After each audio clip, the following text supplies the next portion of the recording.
Bom, quando a gente fala em alergia à proteína do leite de vaca, dá a impressão que a gente está vivendo uma epidemia de alergia. Deixa eu colocar isso em termos de estatística.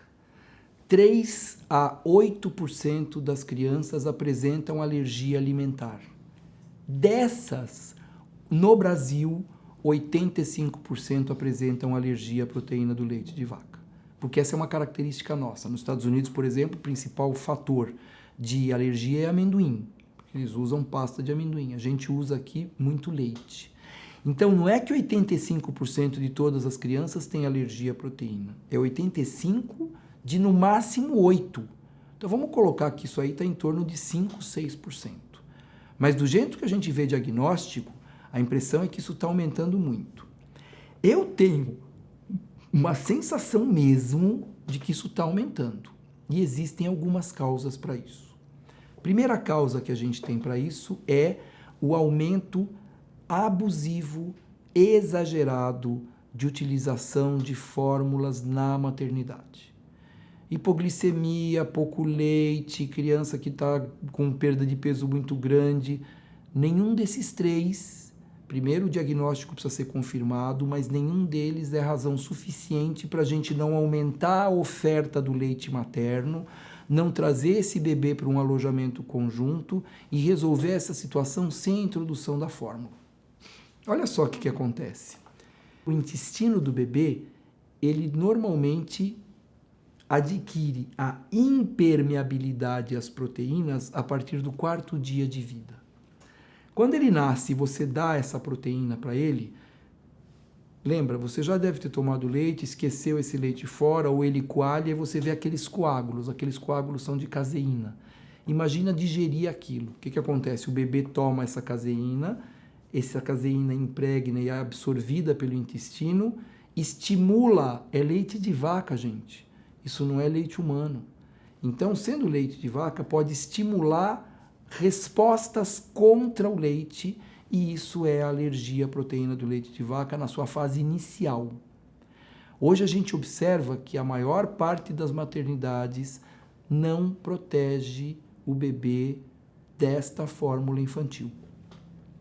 No Brasil existe uma iniciativa que se chama Hospital Amigo da Criança. Para a gente ter um Hospital Amigo da Criança, ele precisa seguir 10 passos. Entre eles, ter uma equipe treinada em orientação e recomendação de aleitamento materno, uma equipe que dê apoio.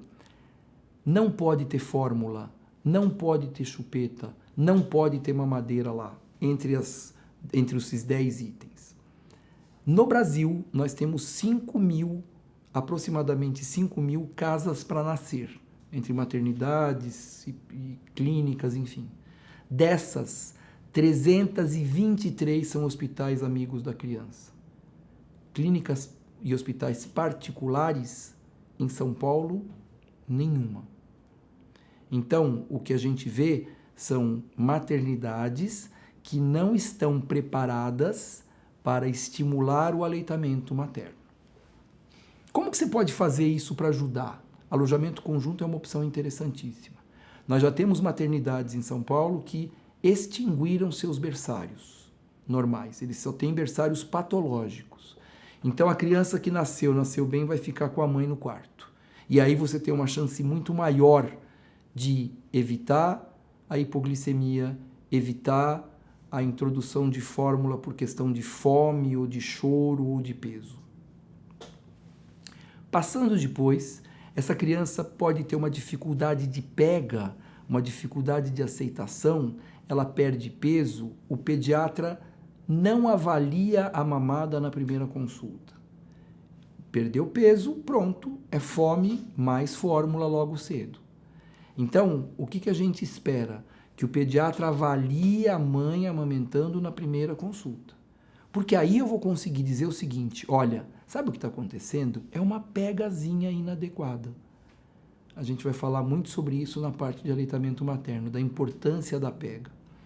Muito bom, tudo isso aconteceu, a gente tentou, não conseguiu.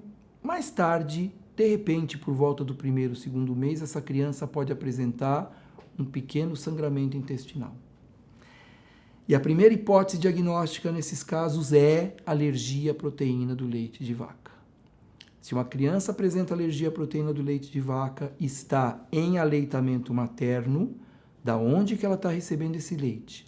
Através do leite que a mãe toma, que passa pelo bebê, que passa pelo seio, pelo leite materno e vai para o bebê e vai, a partir do momento assim, onde esse intestino já foi sensibilizado, reagir e esse bebê tem muita cólica, pode regurgitar muito, não ganha peso, é um bebê irritado, é um bebê que chora muito e pode ter um grande sangramento intestinal.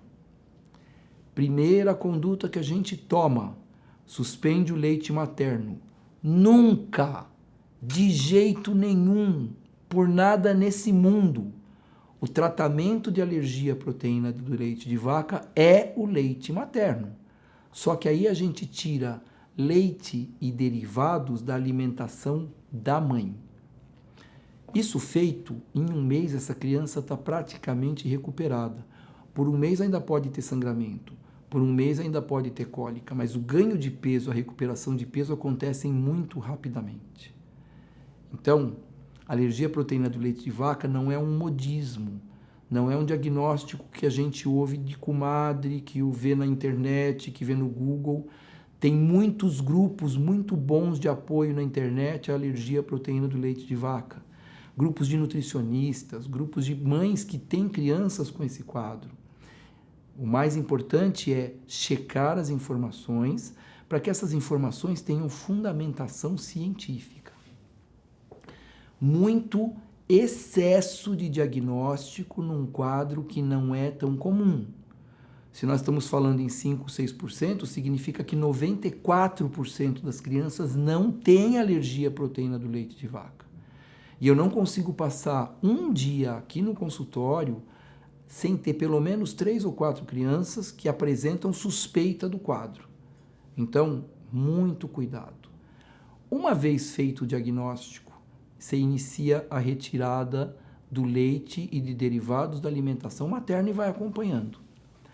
O tempo vai passando, conforme essa criança começa a se estabilizar, esse intestino desinflama, depois de um certo tempo, que pode variar de 1 a 2 anos, a gente começa a reintrodução do leite e derivados da alimentação da mãe. Uma vez que essa mãe está com restrição de leite e derivados, ela precisa passar numa consulta com o nutricionista. Porque o nutricionista é que vai orientar a forma que ela tem de suprir os nutrientes que eram oferecidos pelo leite na alimentação dela. Beleza, fez o diagnóstico de alergia à proteína do leite de vaca confirmado. Pode fazer isso com o pediatra, com um alergista pediátrico, com um gastroenterologista pediátrico e a gente começa o acompanhamento.